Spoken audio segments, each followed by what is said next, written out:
Hello everyone, I'm Felix from Suiming. Today I will introduce the residential solar storage system for you guys.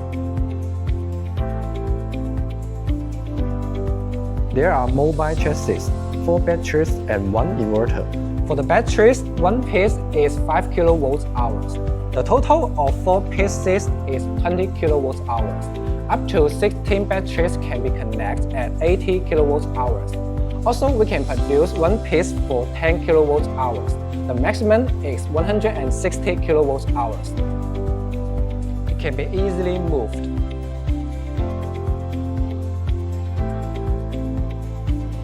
On the left side of solar system, these are AC input, AC output, and PV input. If you have any questions, feel free to contact me. I will 24 hours stand by for you.